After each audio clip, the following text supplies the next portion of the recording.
Hi, all. Welcome to the rapid response webinar from Eno. Jeff and I have been not really sleeping for the last 3 days as we have poured through the now 106 pages of have 1006. sorry 1,000 two zeros there. We're going to keep track of all of the zeros in this law.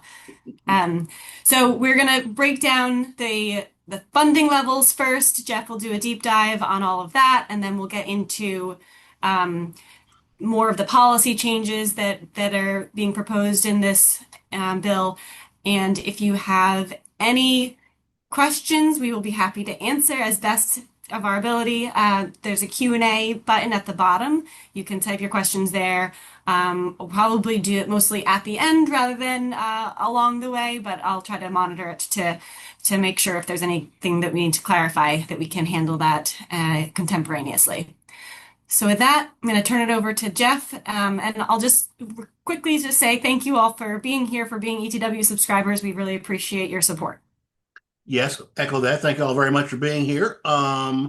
Surface Transportation Reorganization, what's new and what's next? We have a bill. Slide, please. It's the Building Unrivaled Infrastructure and Long-Term Development for America's 250th Act, or Build America 250 Act, because apparently we can't trust people to remember or pronounce words like semi-quincentennial these days, so it's America 250 instead for the bicentennial. It's a bipartisan joint, Mr. Graves, Mr. Larson. I'm not sure why it's not Big Four, possibly because there were both the Highway Trans Subcommittee and the Railroad Subcommittee were randomly involved. Maybe not. We'll find out. Full T&I markup is Thursday, the 21st, should be. 5-year reauthorization. The key thing is that the advance appropriations made by the IIJA, those 36.8 billion a year for surface modes, were a one-time thing. They were made in such a way that they would be procedurally difficult to repeat, and the politics of them were also going to be difficult to repeat, and so they are not repeated in this. There's $474.4 billion in highway contract authority over 5 years, guaranteed money for the traditional four modes only. 376 for federal highways, 87.6 for federal transit, 5.7 for NHTSA, 5 even for motor carriers. No contract authority for the Office of the Secretary's grant programs, and no contract authority for rail, intercity rail. Slide, please. Here's a picture that gives guaranteed funding, and this is contract authority plus the IIJA advances. You can see that for highways and safety, we're doing a bit better now. 394 in this bill over 5 years versus about 369 for the IIJA, and that's soup to nuts. Everything in federal highways except for a couple of safety programs that are reclassified as safety. They're in the same column. You combine everything else there, the mass transit, intercity rail, Amtrak, and whatnot, and the multimodal grants in the Office of the Secretary that were not safety related, and those have dropped now from 170 billion over 5 years in the IIJA to about 97 billion in BA 250. So that's the difference in priorities here. Is that it just happens that in particular, the Federal Railroad Administration got all of its guaranteed money out of the advanced appropriations, none in contract authority. The fact that that's not repeated hit them historically badly, but we've seen that coming for a couple of years now and made noises about that. Slide, please. There are also unfunded general fund authorizations, as there are in every mass transportation bill, public transportation bill. About 106 billion, I make it in the latest version of the BA 250 for future general fund appropriations, averaging 23 billion a year. 3.3 for the Federal Highway Administration, discretionary grant programs, pretty much.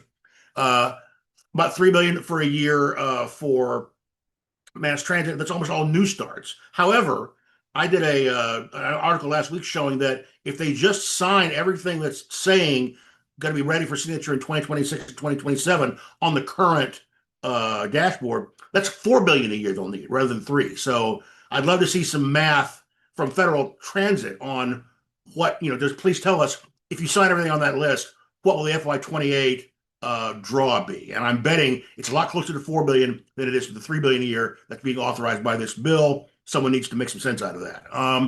The OST grant programs, mega pretty much exclusively now, are 2 billion a year and almost 13 a year for the Federal Railroad Administration.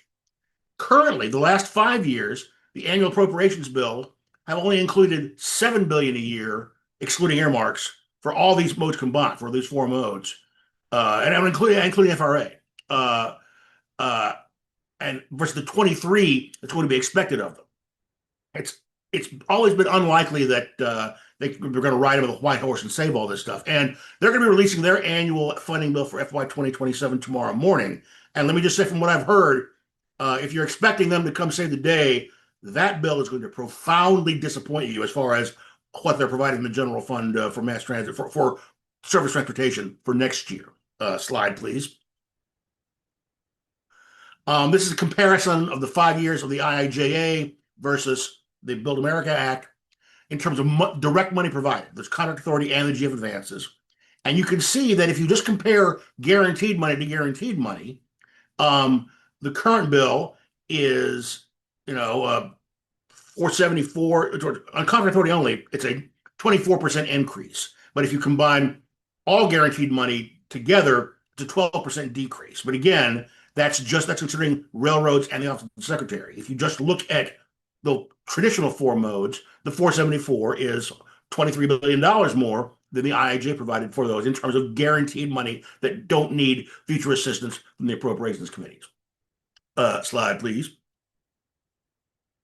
Now, you may have noticed the Highway Trust Fund has been, out of dough for the last 20 years or so, and there's no comprehensive fix to it this time. But at least they take a step to stop what was going to be a large amount of leakage in the future in terms of electric vehicles that don't pay anything to the Highway Trust Fund currently in terms of taxes, and plug-in hybrids that would pay very, very little. So this bill establishes a new registration fee on these for the next 10 years, starting at $130 a year for full EVs, rising to 150, and 35 a year for plug-in hybrids, rising to 50 a year. Nothing for traditional hybrids.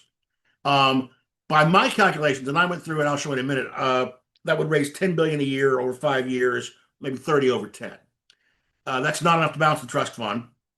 You'd start, the states would have to collect the fee and then remit it voluntarily to the Treasury Department.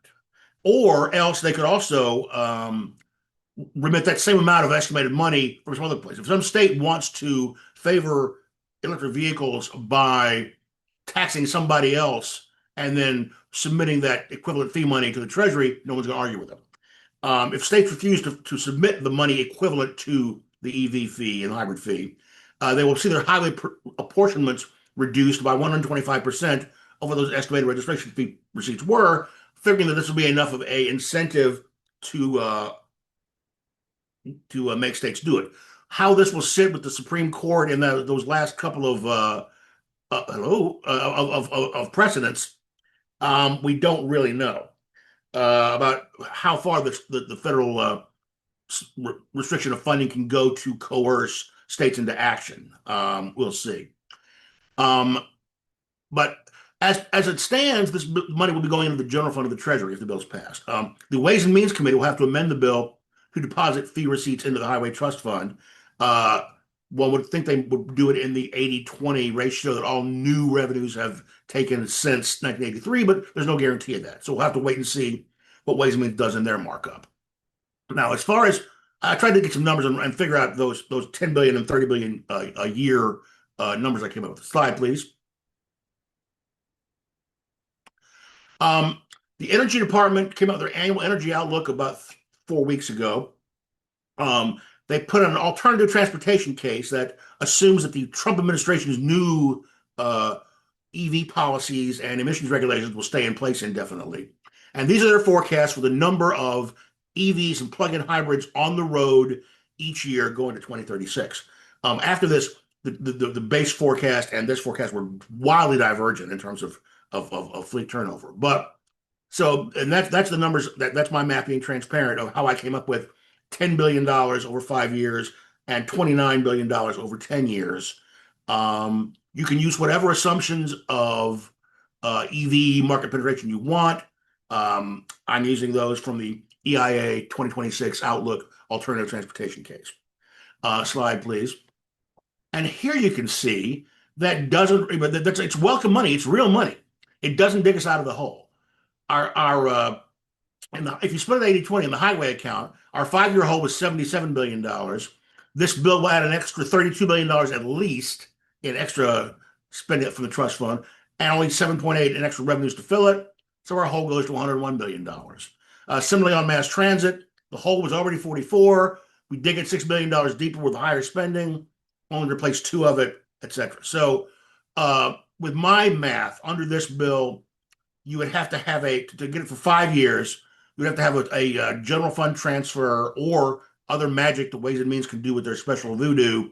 About 155 billion. 149 won't quite do it. You've got to have that extra cash cushion to keep it from running out of money in September. Um,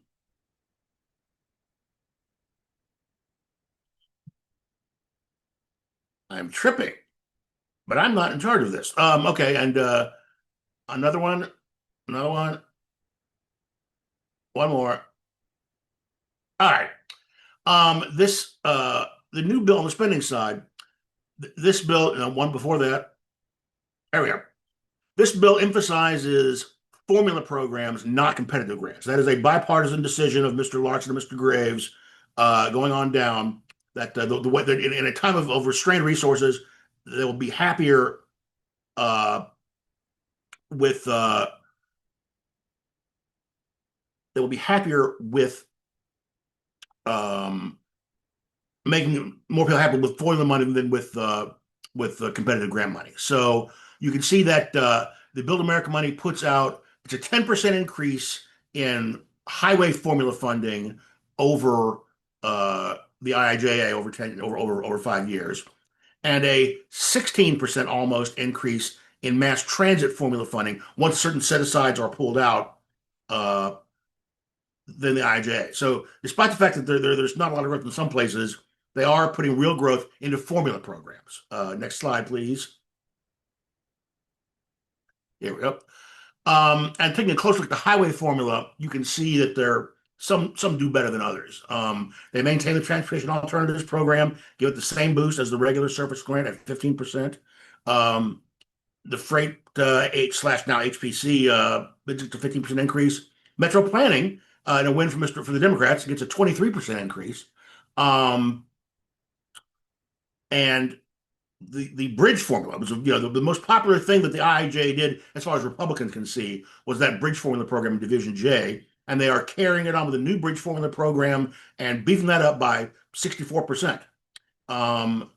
So that's sort of where the highway formula in total, the 10.4% increase is significant, but bridge really gets the best out of that.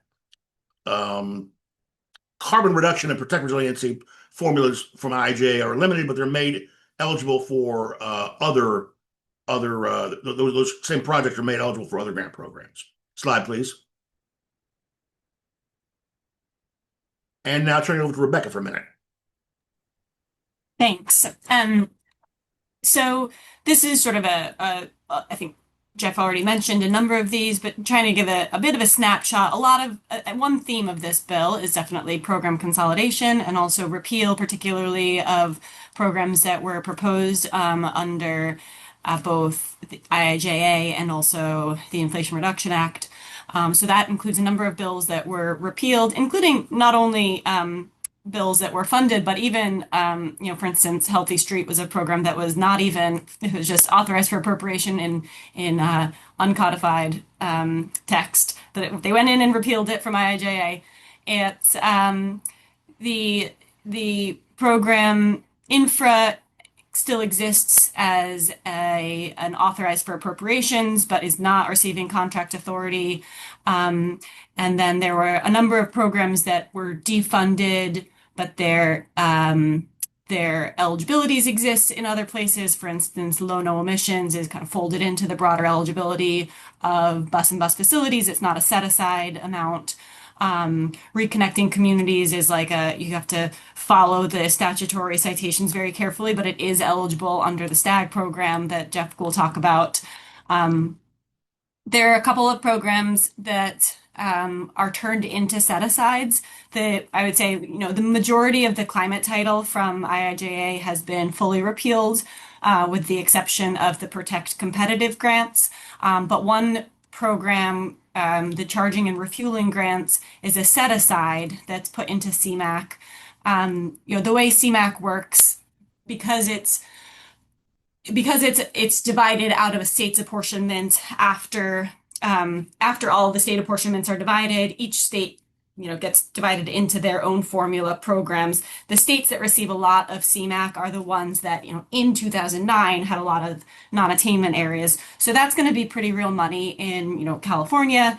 Would be probably around like $50 million, 10% set aside, but in a smaller rural state that didn't have a lot of non-attainment areas and wasn't ever getting a lot of CMAQ money, that's going to be more in the order of like $1 to $3 million a year for that set aside for the charging and refueling activities. So yeah, quick snapshot, but we'll get into some more of those details in a minute. Next slide, please, Karen. Oh, this is me too. Okay, so another part of their kind of consolidation, they've used a new approach to block granting. So in both the highway and transit programs, they have new block grant. They can't call it the block grant in the highway programs because, of course, we already have a surface transportation block grant that's not really a block grant. So they call it the consolidated funding pilot.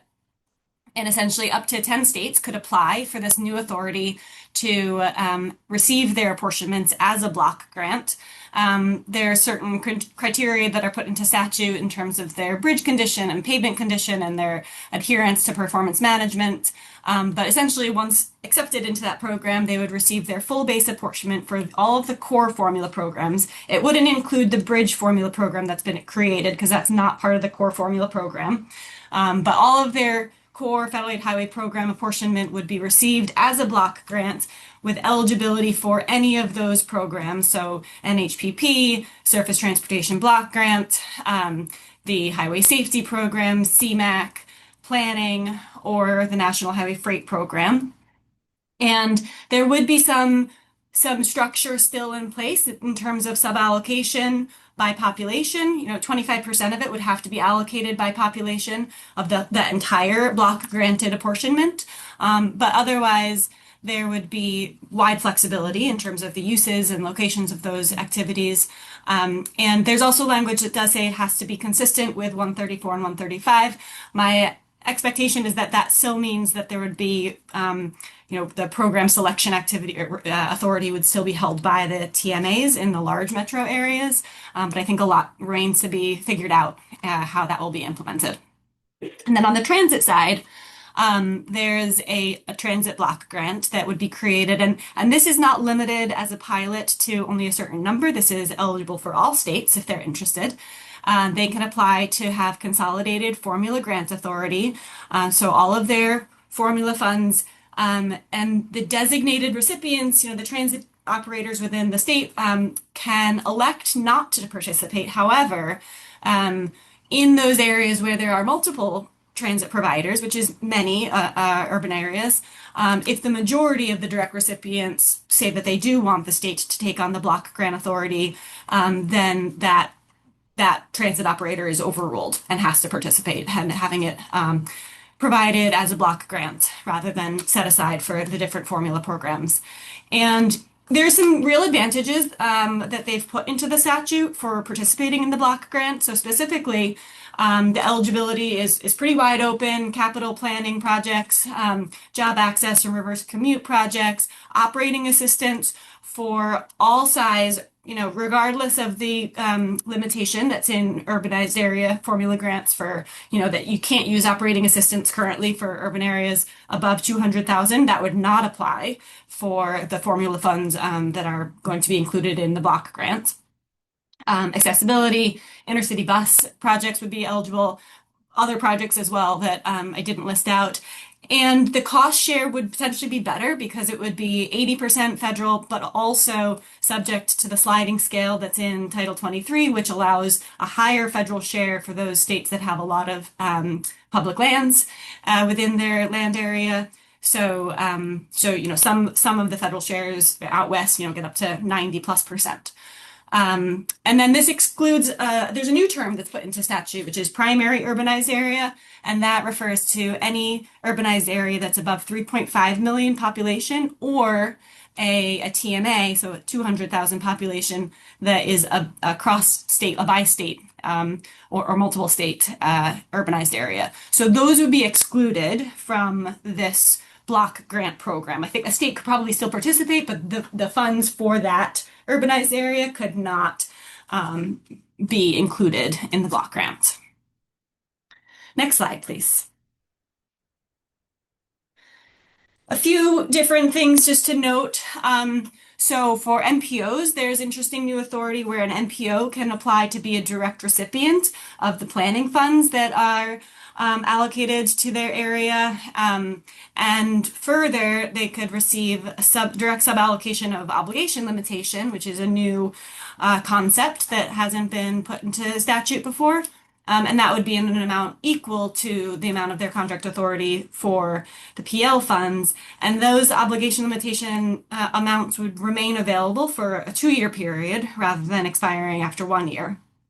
So some interesting new flexibility on that side. There's also, they've done some more things on cost share. It seems like every bill is kind of eats away at cost share in a variety of ways. So in this one, the PL funds are set at 95%. You can use HSIP for your federal match if you're using your surface transportation block grant dollars on certain like bike ped safety, vulnerable road user, a few other like complete streets implementation, a few other types of projects can get there, essentially can become 100% federal. And then within the surface transportation block grant, they've allowed new authority that would say you could comply with the federal share requirements on a programmatic basis. Karen, we're flipping all over.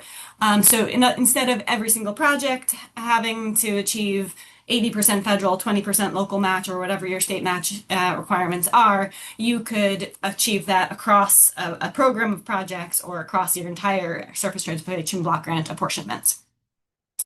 And then on the flip side, there is a provision that reduces federal match if your state is non-compliant with asset management.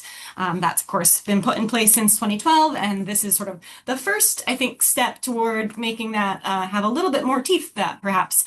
So that would be an interesting provision to if that gets implemented. I'll also note that I don't think I have a slide on it, but on the transit side, there's also a new emphasis on the transit asset management and some changes to those provisions. Next slide, please. On the permitting side, got to have a permitting section of a reauthorization bill. We've had one every time since T21 at least. So, and interestingly, I think this streamlining section is a lot more multimodal than many that we've seen coming, especially, when it comes out of the Senate, tends to just be from EPW, which just has the highway title. This one has a lot of focus on rail and transit permitting and project delivery. So, and the provisions exist in multiple places throughout the bill. So there's some in the highway title, there's some in the TIFIA section, there's some in the rail section, and so there's gonna keeps coming back to project delivery. There's a pretty significant exemption for 4F and Section 106. Essentially the ACHP had a program comment that USDOT has not adopted. This one would sort of do so legislatively, basically, and would exempt all of those projects from Section 106 and 4F. Which goes beyond the program comment. And then also there's some streamlined consultation for rail projects to kind of allow rail projects to the historic preservation consultation simultaneously with NEPA and other activities. And then there's also advanced acquisition of real property. So highway projects have enjoyed this flexibility for about 2 decades at this point. But transit and rail projects have been more limited in the ability to procure, to buy right of way or real property prior to completing NEPA, and then be reimbursed for those expenses if that project ultimately gets included in a federally funded project. So that authority is now extended both to transit and to rail projects.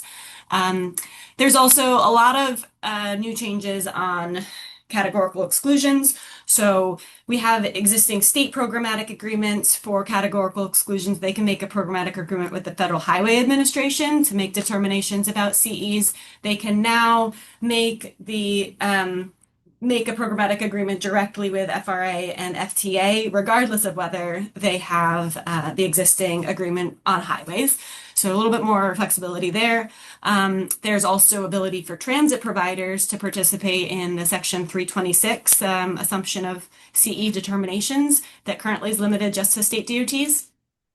And then there's also for rail, if planning decisions have been made in the state rail plan that kind of excludes alternatives, the agency can then incorporate that into their NEPA analysis. Instead of considering those alternatives afresh in NEPA, they can incorporate the decisions that were previously made. Again, an authority that has already been put in place for highways, and so is now being expanded to other modes.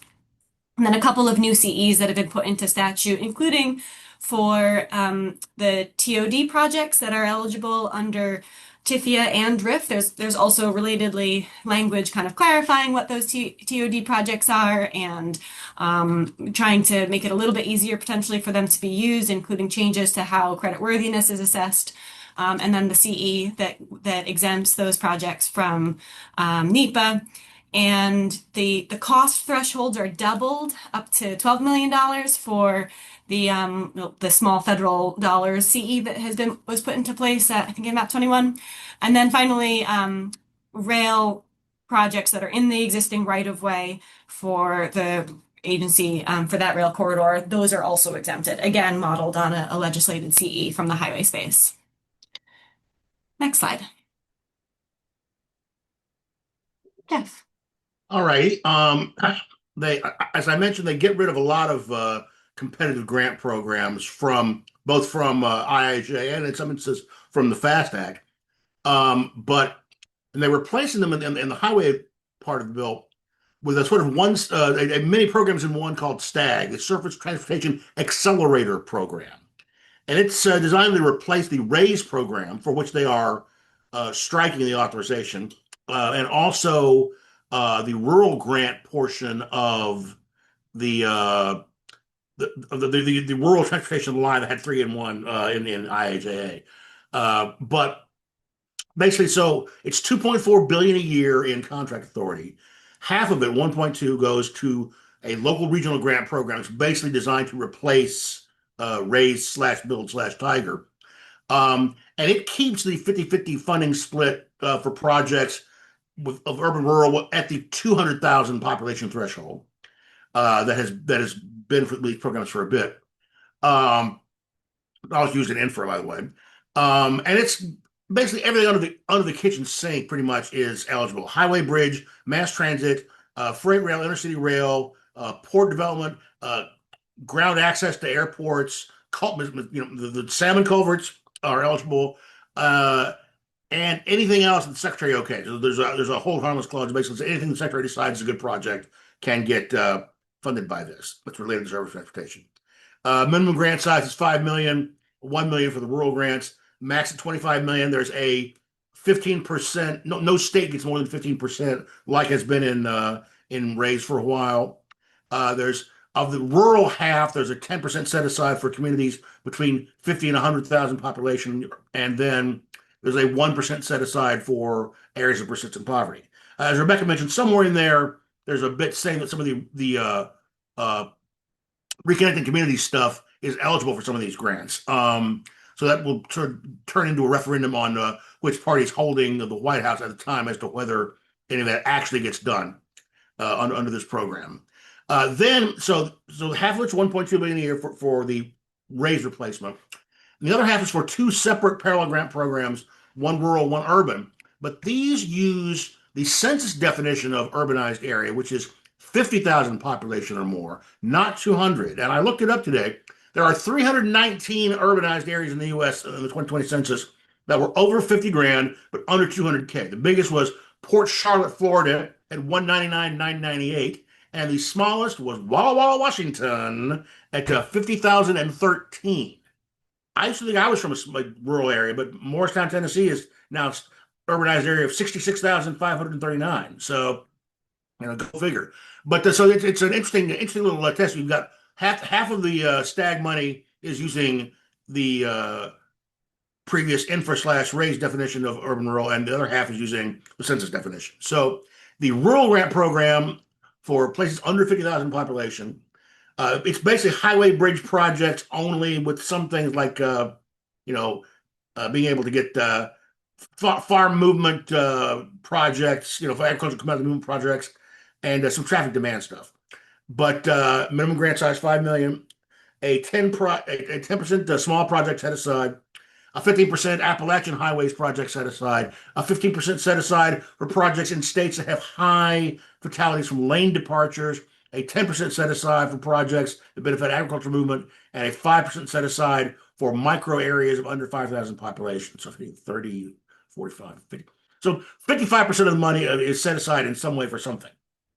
Um, and then urban competitive grants at 600 million a year for the places over 50,000 population. And those are a little more malleable. Highway, bridge, transit, rail, or things that were specifically eligible under the mega grant and raise grant options. The minimum grant size is 5 million. There's a 10% small project set aside and a 1% set aside for projects in areas of persistent poverty. And then there are various evaluation criteria that apply to all three elements of STAG equally, and trying to make a refinement that a clarification that the department is prohibited from using any evaluation criteria other than the ones listed in section 1124, what it writes in Title 23. So, read through section 1124 of the chairman's mark if you want some clarification there. Slide, please.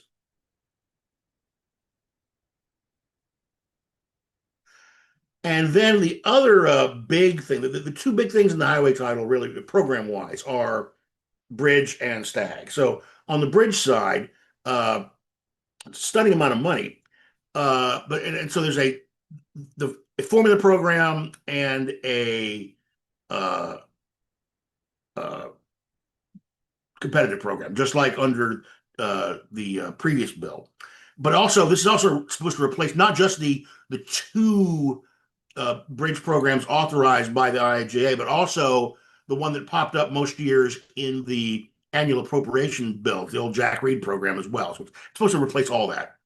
Um, on the formula program, each state gets a 75 million minimum plus the new formula. The old formula was, I believe, 2/3 state share of poor condition bridge deck area and 1/4 state share of uh, fair condition deck area. This changes so it's 25% poor condition NHS bridges, 25% poor condition all bridges, and then 25% deck condition for all bridges, and 25% deck condition for NHS bridges. So there's a four equal elements to the formula that goes on top of a 75-year base. So uh, each state's going to get, each state should, almost all states should get significantly more money out of this program than they get out of the current formula program. But there is the possibility that they might not. So there's a hold harmless provision that says that no matter what else, if your apportionment of this new formula should fall below what you got in FY26 of the Division J Bridge Formula Program, you get your FY26 level. And so, I mean, over half the states got the 45 million minimum from IIJA. That's not going to be a threat. I think California got 500 some million. Maybe this is a Washington State thing. They got like 160, I think. So, but everyone's held on. Plenty of money for everyone. There's a 20% set aside for off-system bridges, but states can opt out of that if they can prove to the secretary that they don't have enough off-system bridges in bad condition. And there's a 25% set aside for locally owned bridges. And again, the state can opt out of this set aside if they can prove the secretary's determination that it shouldn't really apply to them. But, and this part's interesting, that states are expected to hold competitive interstate application processes. So right now, people are applying for bridge grants to Washington, D.C., but now local cities and counties will apply to their state government for their bridge projects through this program. which should be fascinating, how that selection process goes. And then getting an unfunded authorization for 2 billion a year from general fund is the new competitive bridge program, which is also pretty much an extension of the bridge program, the IJ, which had been partly contract authority and partly advance appropriation, going for big bridges. So in this one, the smaller than IIJA, but it's focused on NHS only bridges, and they've got to have a 50 million minimum grant size. So we'll be curious to see how much the Appropriations Committee brings to the table for that. And then the 9.2 billion a year for the bridge contract authority for the bridge program. The point two of that is the $200 million a year discretionary culvert program. So as Rebecca mentioned earlier, the salmon culvert discretionary program that was a freestanding program in the Secretary's office is now a 200 million a year competitive set aside from bridges. Slide, please. All right.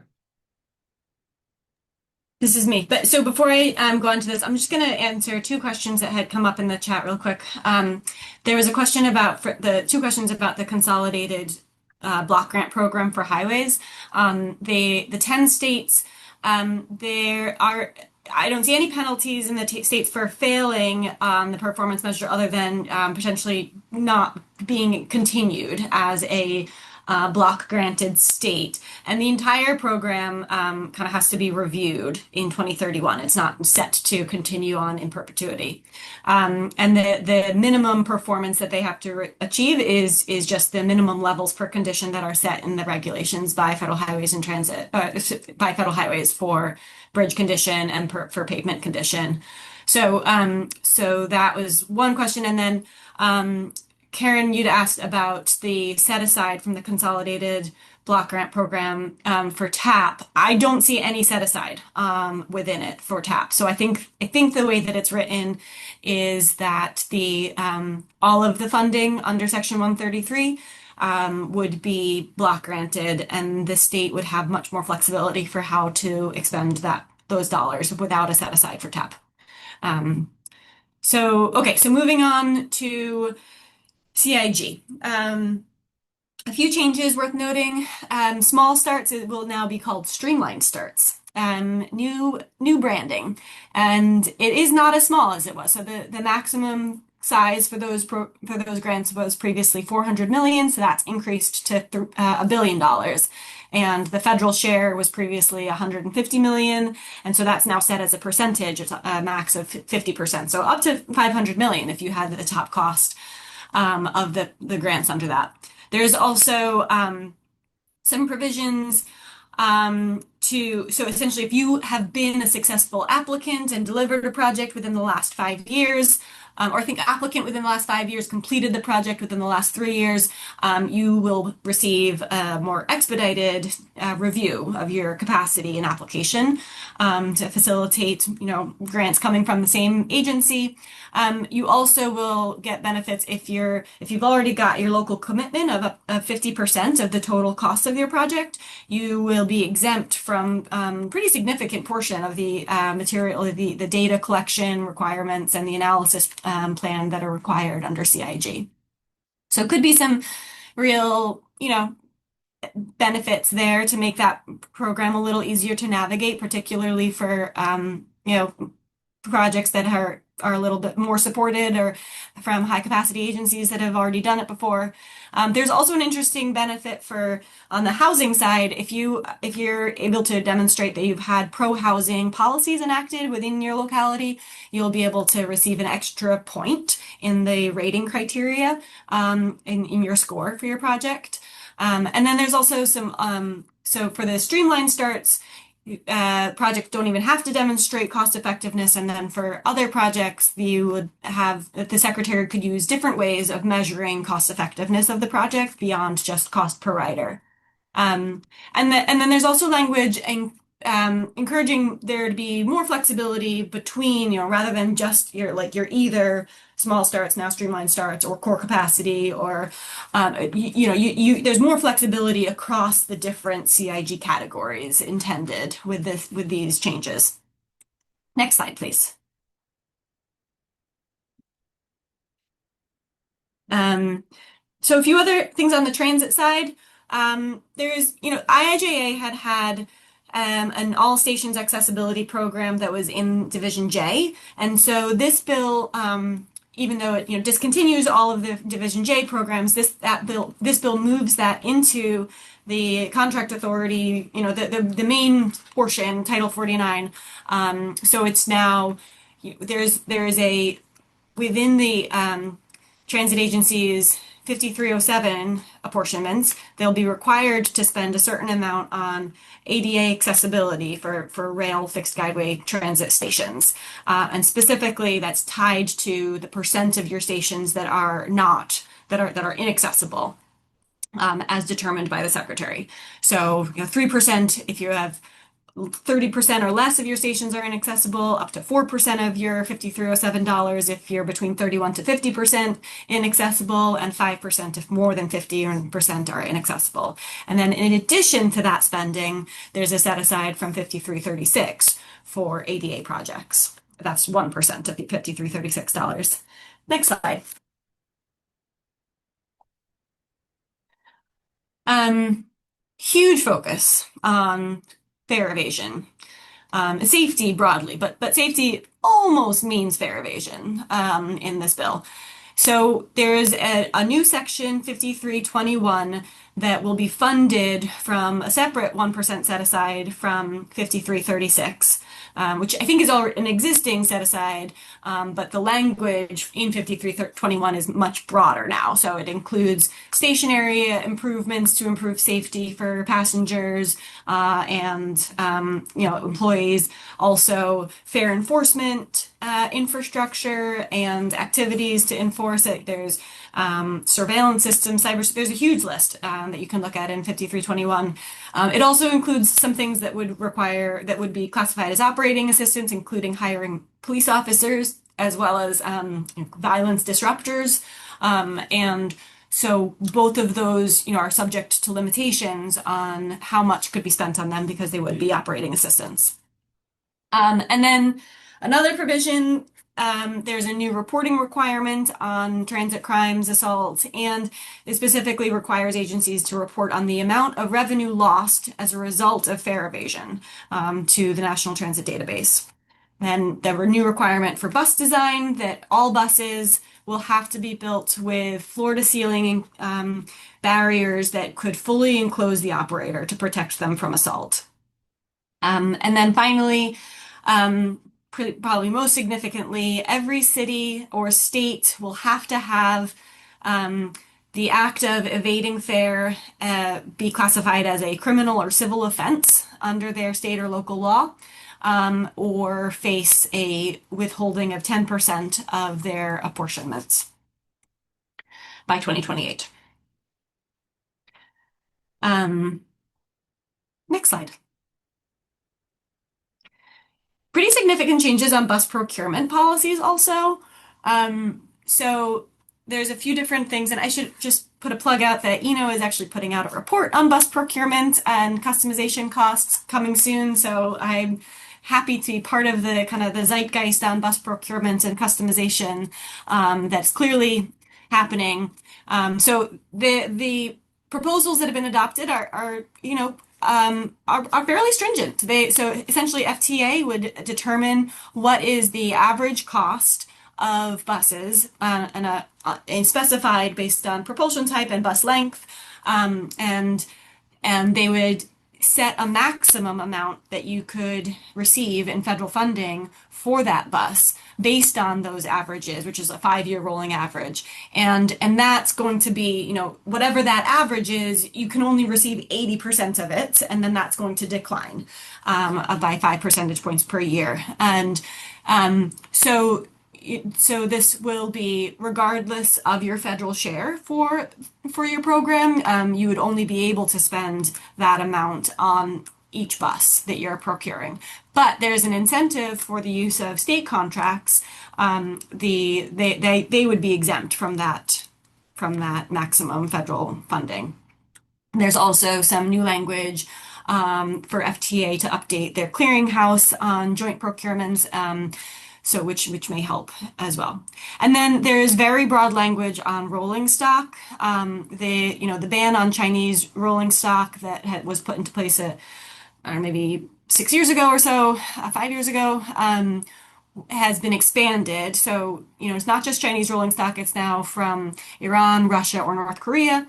And the definition of covered entities is much broader. So it's not just, the companies that have received financial support from the from that country, but rather any company that is headquartered in one of those countries or financially supported by, have a principal place of business in that country, are organized under the laws of that country, or have covered individuals, a new term, in various positions of power to make decisions in that company. And that can be sitting on a board, having special shares. A much wider set of activities companies that could be subject to this ban.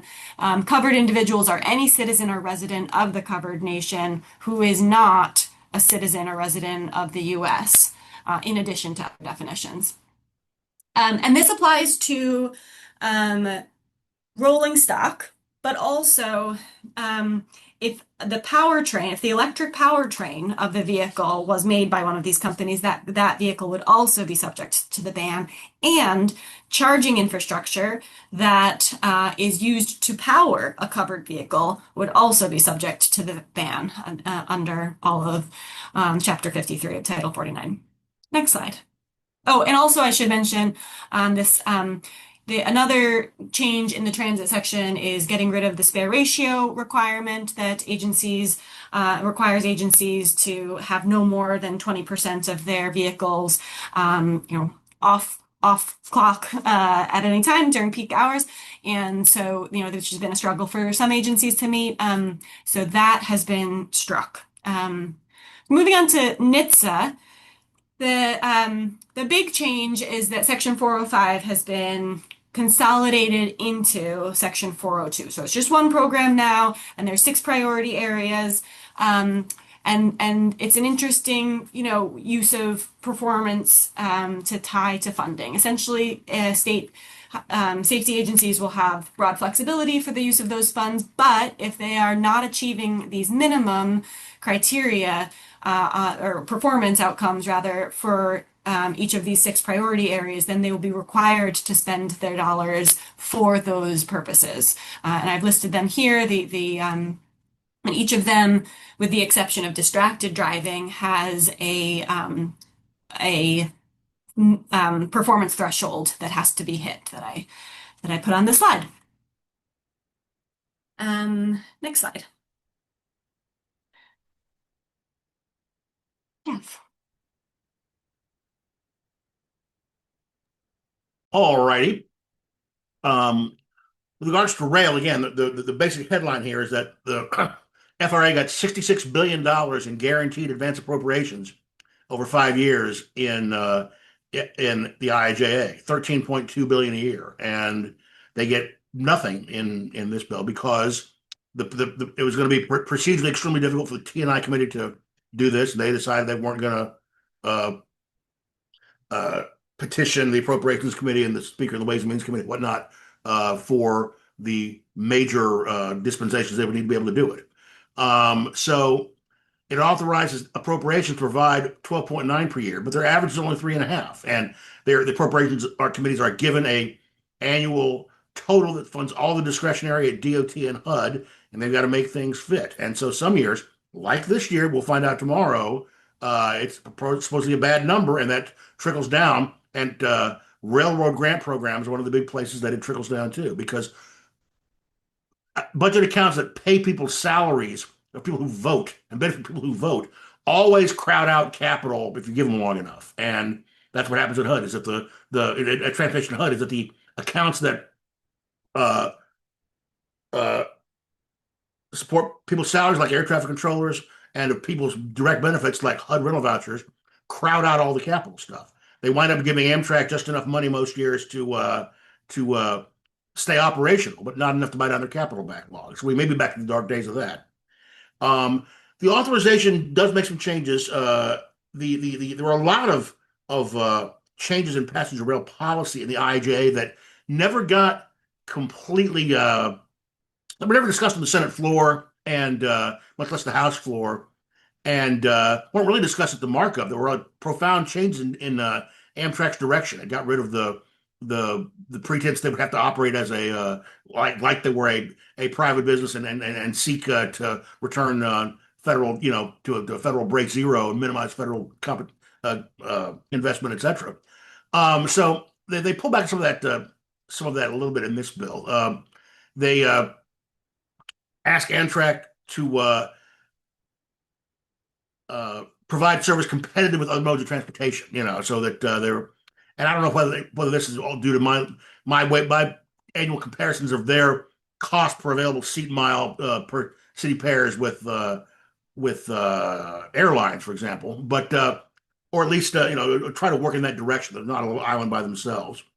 Um, it retains but does not fund the Christian Railroad grade crossing grant programs, and it combines the existing federal-state partnership, restoration enhancement, and interstate rail compacts into one new partnership grant program that's also unfunded. But basically, the rules of these programs set up by Congress don't matter so much as if the appropriations committees come around and actually fund them, they will probably tweak some of those rules and conditions the way they want them funded. They want to see them get done. So yeah, that's it's going to be a rough year for railroads. We'll see. Fortunately, Amtrak itself, when it got its advanced appropriations, those were given on the assumption that they were told to assume that this would be one time only, and they would have to use those appropriations for complete packages for things like buy new rail cars and a specific package of station upgrades and things like that. So the extra capital money that Amtrak got in the IIJA was generally put to good use, and then we'll see how they react to being put back down in a more normal uh, uh, budget position. Although the bill gives them an aspirational 40% increase for Amtrak, both Amtrak accounts, around 40% increase in their recommended annual appropriation to make up for the expired IIJA money. There's no sign that the appropriations committee is capable of coming close to fixing that. So that was the big question coming in, and despite what the bill itself aspires to do about asking the appropriators to fund Amtrak and these rail grant programs in the future and tweaking their rules a bit, we're going to have to wait and see what actually happens with the people who have to write the checks. Next slide, please.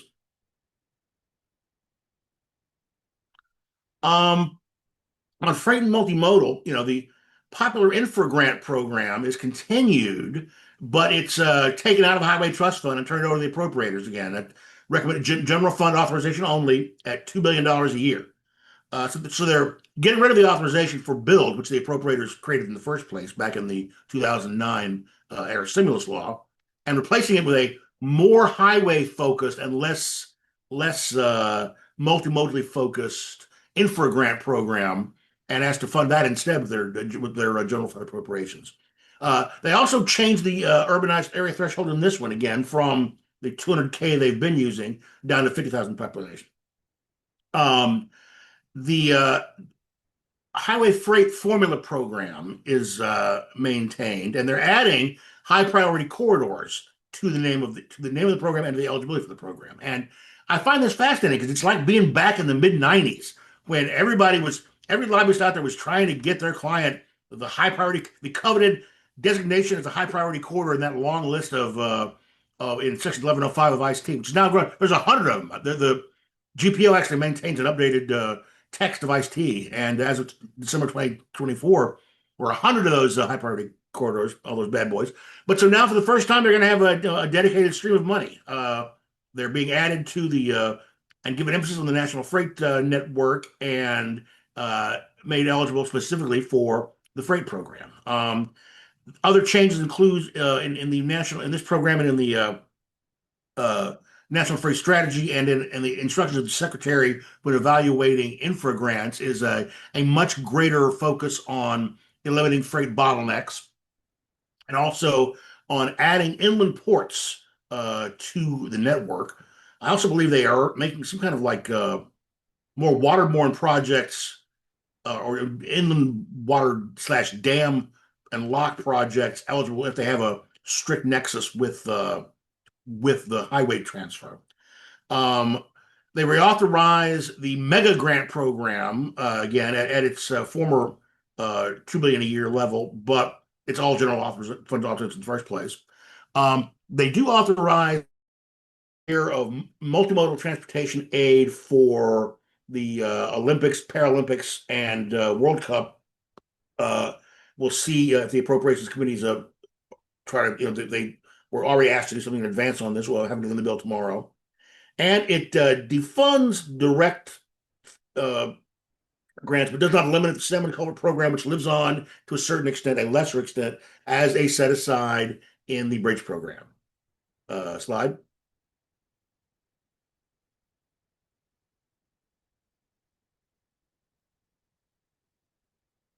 Sorry, this is me. I was looking at the questions. Okay, just quickly on innovation. So the SMART grants are continued, but they are consolidated. So instead of being kind of a two-stage system where you have to first get the first stage, and then you can then apply for being a second stage grant, there's just one single stream of grants. These are the grants for technology deployment on streets. A variety of technologies are eligible. And then with regard to the VMT pilots, both the state and national pilots are continued at the funding levels that they were authorized at, and funded with contract authority through the research program at the same funding levels as previous. The advisory council that is intended to advise on the national pilot is directed to be reconstituted within 30 days of enactment. So there's every indication that this leadership of TNI continues to be interested in VMT. Next slide.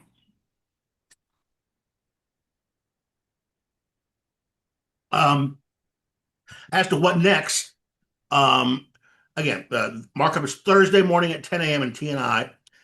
Members of the committee have been told to submit their amendments to the committee by 1 p.m. tomorrow, Wednesday, in advance of that markup. And then the the chairman staff, the ranking member staff will go through and figure out which ones they can jointly accept and roll into a manners amendment, which ones they will send back to get more work done, and which ones they will actually oppose throughout the process.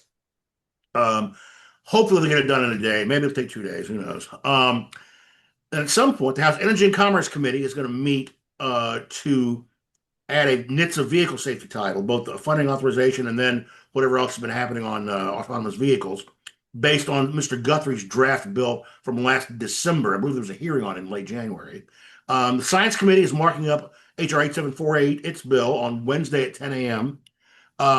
They have concurrent jurisdiction on surface transportation research, and their bill does a lot of interesting stuff with BTS. Uh, and then Ways and Means has to add a revenue title at some point. Sometimes they have a full markup. Sometimes they just the chairman agrees to just send some bill language to the rules committee and they self-execute it. Either way, it'll get self-executed into the bill before it goes to the floor. The question is whether Ways and Means has a formal markup or not. And then they will attempt to go to the House floor for consideration in June or July, depending on how long it takes Ways and Means to get done and the leadership to vet it and find time with everything else going on. Um, you would presume that a bill backed by the chairman and ranking member of a large committee will have the votes to pass. And if it gets to a question of final passage, I believe they're right.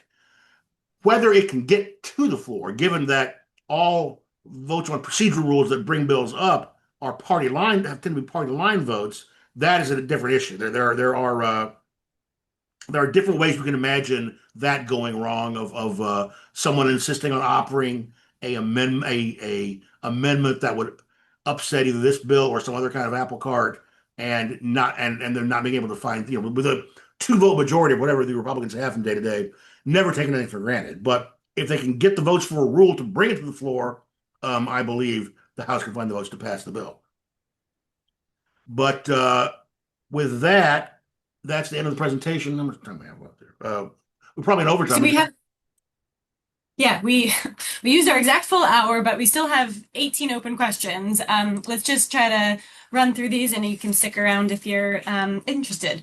So let's see. There was a question about NEVI funding, Jeff, that the states have obligated their formula funding and the 4.5 billion is no longer available to pull back. And will that be Well, again, rectified?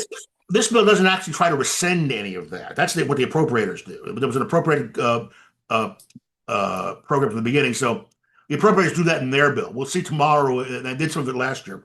We'll see tomorrow if they repurpose it or any of that. But this bill doesn't provide any new money for NEVI, but it does not repeal any of the budget authority previously given to NEVI. Um, and then Michael Shapiro, your question on how close are we from authorization with this bill? I mean, is that like a question on the speculation, I guess, of how likely it's going to be passed? I'm not sure exactly what you're referring to. Do you know how to answer that, Jeff? Yeah, I just said they're hopefully going to the floor in June, July. As to what happens in the Senate, even if this bill passes, Lord only knows. So yeah, Yeah. don't on that. There's a question on the defunded grants. Would they make them eligible activities under formula funding? It really varies. Some of them are not eligible. Infra is not made explicitly I mean, there's no like reference to Section 117 in that's been added to the formula funds. It's But just authorized for infra is appropriation. still recommended for appropriation. It's not. It's right. Um, but I would say, most of the activities under infra are eligible. In many of the cases, the competitive grant eligibilities didn't have to be made eligible. They were already eligible, particularly under Surface Transportation Block Grant. Alex asks if the intentions for NPOs to be design construction agencies. I mean, I don't think, I would say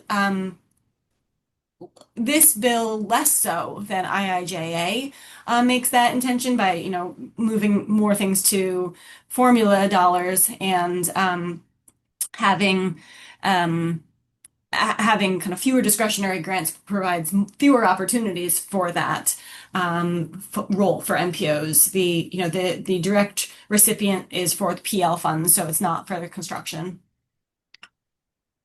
Um, do you want to answer this question from Ross? Can you elaborate on the complications that Yeah, would have by been involved? complications, I mean that it's against the House rules and traditions for the TNI committee to provide its own appropriation. So to the extent that Amtrak, that FRA got 66 billion in advance appropriations from IIJA, that's the appropriations committee, not TNI. So they're not allowed to do that. It's a more of a political problem on providing Amtrak with contract authority or FRA. It's they've been it's been fought against for a while. The members, from the highway guys are against it and always have been. And the the if you ask a urbanite, should Amtrak get money from the Highway Trust Fund, say yes. We said, well, can we take it from the mass transit account? They'll say no. So there's not enough to go around. So yeah, that was pretty much settled when Bud Schuster stopped the Senate from giving a half cent of the gas tax to Amtrak in 1997 or eight, whatever that was. Yeah. Um, will the bill stay within budget constraints? Jeff, what do you think? There what budget constraints? They're letting them go above their baseline significantly in contract authority without paying for it, and they're going to give. I don't know what the Ways and Means Committee is going to do in a week or two, but if they were going to actually do something that involved significant political difficulties and financial sacrifice and middle Americans being asked to pay more money for what they're getting, they would have warned people by now and started to lay the groundwork for that. So that ain't happening. It's going to be the EV fee at best, plus another general fund bailout of $160 billion. And so given that, that's just I don't know how much constraint is there. Yeah. A lot depends on, I mean, theoretically they could have a pay for, but it just depends on what Ways and Means comes up with. The off-system bridges, the set aside, the two different set asides within the bridge program are 95%. So not 100 and not 80.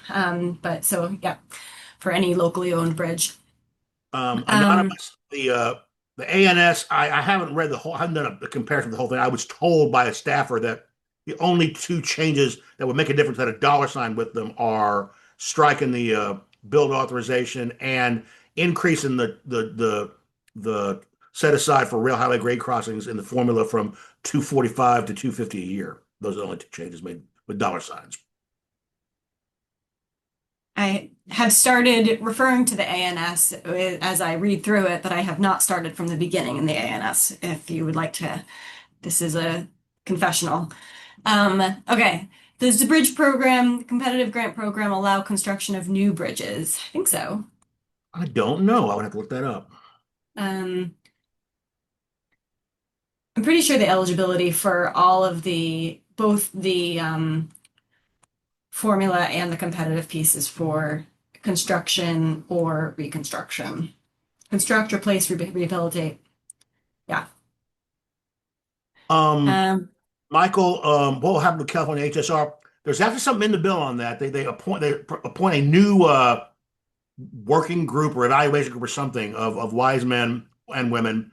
One appointed by the speaker, one appointed by the minority leader, one appointed by Senate majority, one appointed by Senate minority, and they're going to be tasked with reviewing everything about the project, soup to nuts, if it's possible to ever build a system that will meet the legal constraints in Prop 1A, et cetera, and report to Congress, and that no federal the project is not eligible for any more federal aid until that group reports in a year or two. So that there's something there specifically on the California project like that.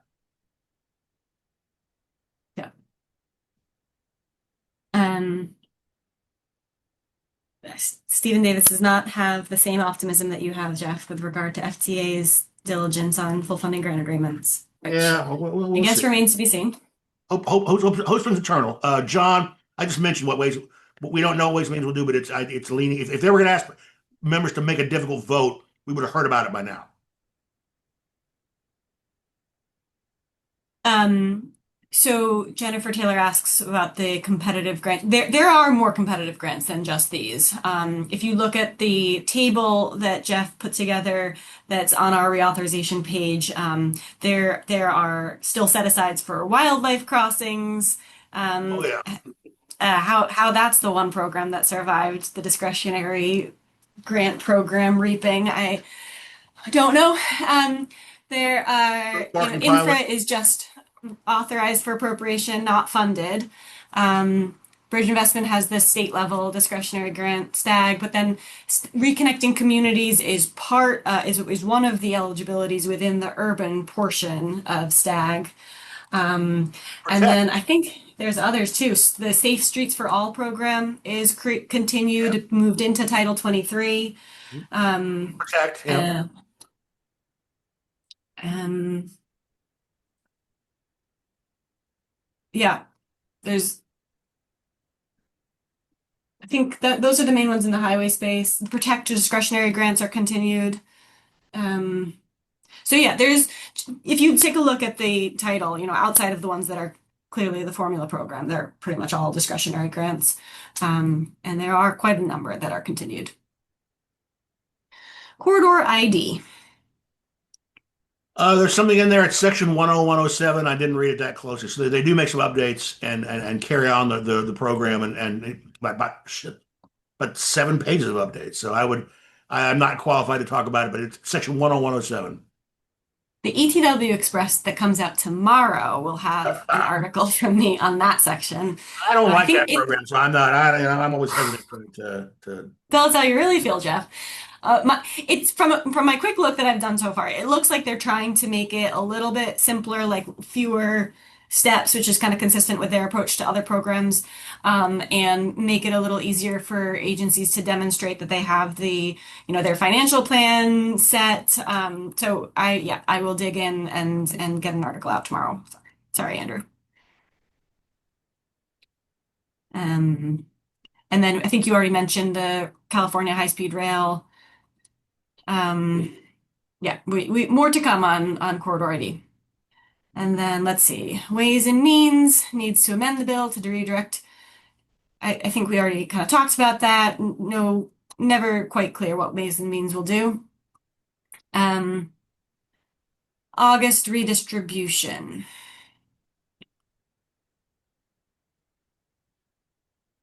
I'm Um, not sure. I saw again. August redistribution is so complicated. You got to sit down and focus on it by itself. Right? I've got to clear my mind of other things to actually think about AR, and I haven't done that yet. But I did see that what you mentioned that they are uh, because first of all they are uh, suballocating oblim for the first time to MPOs, and also they are insisting that in August redistribution that's a priority be given to uh, states that have a high amount of unfunded money of either regular contract authority or they're adopting uh, the bridge program from IIJA as if it were had been contract authorities where they have that. So, but I haven't gone through the full play yet and compared it to other solutions for AR problems we've been having. Um, how big a transfer through 20? Well, I'm not doing 2030. That's 4 years. So end of 2031 is what we're looking at about 160 billion, I think, is my ballpark. We'll wait and see how CBO scores the registration fees and whatnot. But I'm thinking about 160-ish, which is up from the 118 that IIJ gave us. Because every time you kick the can down the road, you got to dig the hole deeper. Andrew Schaefer build is no longer authorized. The ANS actually removed the reauthorization part of Section 7106. So it's still on the books for eligibility purposes, but the authorization now cuts off after fiscal year 2026. And What's the outlook in the Senate? I don't know, former Senate person. What do you think? Um, I don't know. Maybe this is the year that this House jams the Senate. It's like what's good for the goose is good for the gander. I don't know. Yeah, it doesn't seem to me that um, there's been the level of work and trading paper that obviously has happened in the House. But all along, it seemed the House has consistently been ahead, whereas I think it seems to me that the Senate's really focused on permitting, and I don't. I think a lot depends on, if there was a real play that the Senate could just take this bill up and maybe amend it and pass it on the floor rather than like developing their own titles. I think a lot depends on what the reception to this bill will be. I mean, that's my like kind of honest speculation is like if the world loves this bill and says, get your act together, Senate, just like pass it and we're be done with it. Like I think it's possible. It's not the most Senate-like activity to have happen, but like, stranger things have happened. But if this bill is panned, then I think that will much more likely just lead to a extension. I don't know that the Senate is in a position to have their own bill, to be totally honest, but maybe I could be wrong. I mean, I was skeptical about the House getting their bill out, so maybe I'm just a pessimist. We'll see. But it does seem to me at this point like the likeliest path to having a new bill enacted in September would be kind of building it off of this bill. So we'll see. The NHTSA title. The NHTSA safety title is out, so it's the vehicles portion. Um, when can we expect that, Jeff? You think it's supposed to be posted today? I had expected the markup to be tomorrow, and I think you should have like at least 24-hour notice, but it hasn't happened yet. So it may be week after next. We'll wait and see if it's not introduced. If it's not announced today, it'll probably be week after next. Um, but I was expecting it to be released already. Um, The reconnecting communities. So I'm glad that I figured this out because, it's not like you can type the word reconnecting communities or even the section of IIJA that corresponds to reconnecting communities and see it in this bill. It is very hidden. They don't want you to know that there is eligibility. But so what this bill does in STAG is say that under the urban areas grant, any grant program that was created in the miscellaneous, in I think it's subtitle E of the Surface Transportation Reauthorization Act, which was our EPW title.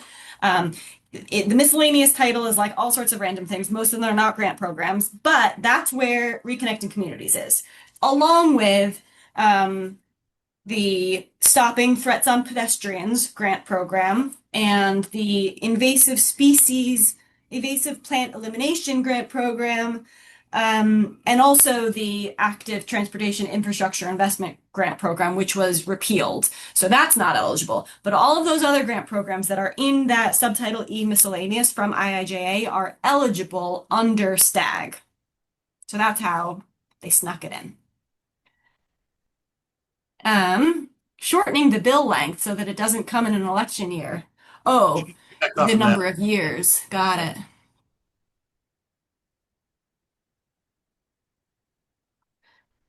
I think most people like the pressure of it coming in an election year. Honestly, I feel like that the Congress likes to put deadlines on itself that are meaningful. So I haven't heard anyone suggest that. Oh, and then we had a election thing. Okay. Is that it? Are there any other? Oh, explanation of the DBE program continuation. So DBE's continued, but it no longer has any like race-based definition.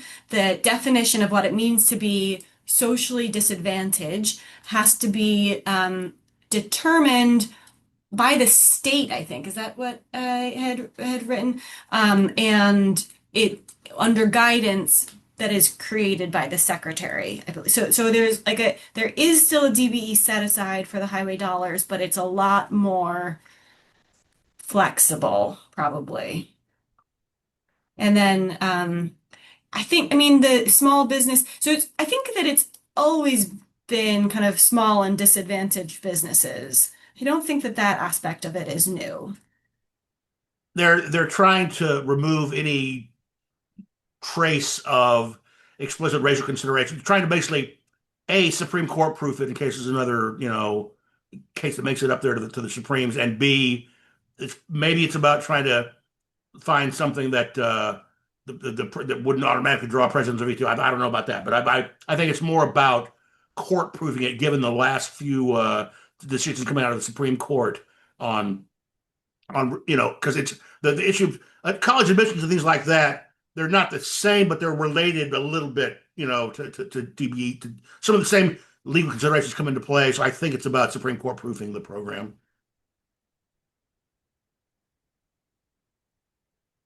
I think that might be it. Um, and other than a proposal that we should start a podcast. What do you think, Jeff? You want to do a podcast? Bill's been pushing. News coming your way in Yeah. an ETW delivered to your inbox sometime. It's praying Thank you all forward. so much. Thank you.